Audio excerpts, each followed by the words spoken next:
Hi, my name is Monica Murphy. I'm so excited to be here interviewing all of the mayors for this wonderful Democratic Party that is taking place today.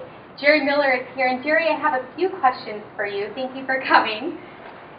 My first question is there anyone who you've tried to emulate over the years? Well, I got involved in politics with John Kennedy in his campaign in 1958.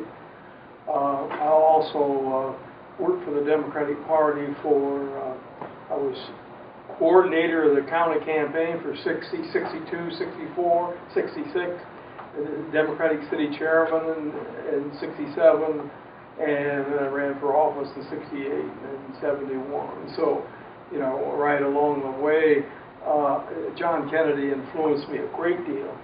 Taught me a whole new perspective of how to run a campaign. What are the toughest issues you faced, Jerry, when you went into office?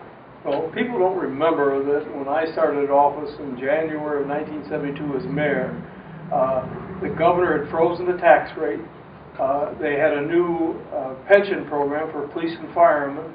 I had over 45 policemen retire within the first year. It was very tough to redo the entire department and redo the fire department because of all the retirees, because there was no leadership left, and we had many problems with those departments. Also the tax rate, and inflation. We had the highest inflation rate in the next 3 years we had in all the previous history of the city. Do you have a particular message that you would like to convey to young people, maybe on political discourse, civic engagement, or voting? Well, my message, first of all, is vote. On political discourse, which is a little difficult these days, I say you have to be prepared to listen to a lot of different viewpoints. You have to be prepared to develop, or if you don't have already developed, a very thick skin. And I also think that all you're concerned about is your own welfare and your family's. You've got to go beyond that, because a family lives within a community, a neighborhood. That has to be strong in order for the family to be strong. What would you say if you could choose 1 to 2 accomplishments or leadership qualities that you really believe you modeled during your time as mayor? What would those be? I think the single most important thing I did probably was to have some really great people work with me. I look for honest people, talented people, and I see one right here in this room and many others.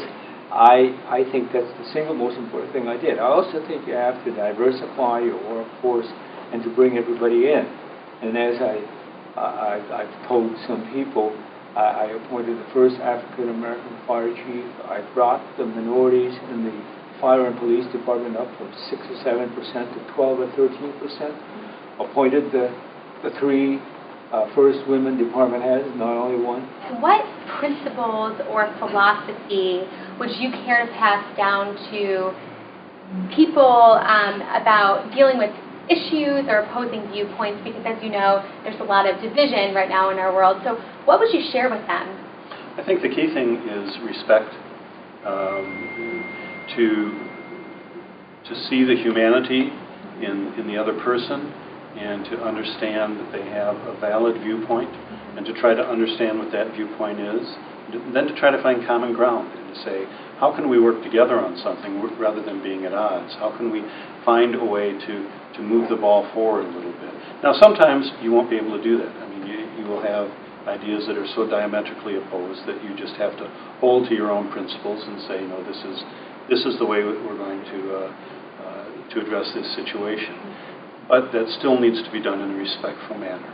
And when people, even when they hear a no from a leader, if they feel like they've been heard, if they feel that there's respect shown for their ideas and for their situation, it goes a long way to closing some of those gaps that we see and to easing some of the tensions that we see. So Joe, what initially drew you to public service? My parents. I grew up in a household full of Democrats. Got 7 sisters and a brother, and so we're a good voting family. I'm pulling the rooster tail, and My mom and dad were really committed to public service. Do you have a particular message about political discourse, civic engagement, or even voting that you really want to pass down to our area of youth? Well, I think, one, you have to get them to realize how important it is that they vote, and that they research the people that are running for office and make informed decisions. What would you say are your biggest accomplishments? When I took office in 1980, the 100 and the 200 block of Lincoln Way East was a hole in the ground. The previous administration had torn it down under urban renewal, and it remained vacant for quite a while. People indeed were getting nervous that it was ever going to get filled, and I was fortunate enough to get Liberty Mutual to fill that space and to bring 650 good-paying jobs there. Also, AM General began operating in Mishawaka during my tenure as mayor, and I, with the help of others, played a small part in attracting them there. They were making trucks on Chippewa. That truck contract expired. They were beginning the Humvee, and they came to Mishawaka. Why did you initially decide to go into office? So this is home. I grew up here, and this is a community I really believe in. To be honest, when I was in high school, I was thinking about getting out and seeing the world, but when I did that, my thoughts always turned to home. And when Mayor Steve announced that he wasn't running again, that was the first open seat our city had in 24 years. I think the community was looking for a fresh take, and I seemed to be the right person at the right time. And it's been fantastic ever since. As you know, a lot of people, I think, they're afraid to step out of their comfort zone into really taking that leap of faith and that leap of courage. What do you want to say to young people who may be holding back and who don't believe that their lives matter or that their leadership matters? Well, I think courage takes many forms, and I think often it's just a matter of standing up for what you believe in. I've seen so many votes in the Common Council, for example, and in committees really change just because of the people who showed up to make their views known. And again, you don't have to be a certain height or a certain age in order to do that. All you got to do is show up and speak your mind. I've seen people step up to that podium nervous and unfamiliar with public speaking and go on to say something that really stuck in everybody's minds. And so I think it's important for everybody to remember that you do have a voice. It's the beauty of our democratic system. And you should use it because you never know who's listening. Finish this sentence for me. Jerry Miller is... Well, Jerry Miller's retired, isn't he? Roger is... Somewhat satisfied with his life and somewhat dissatisfied with his life. Steve is... Steve cares about his community. He cares about the entire community and people who live here.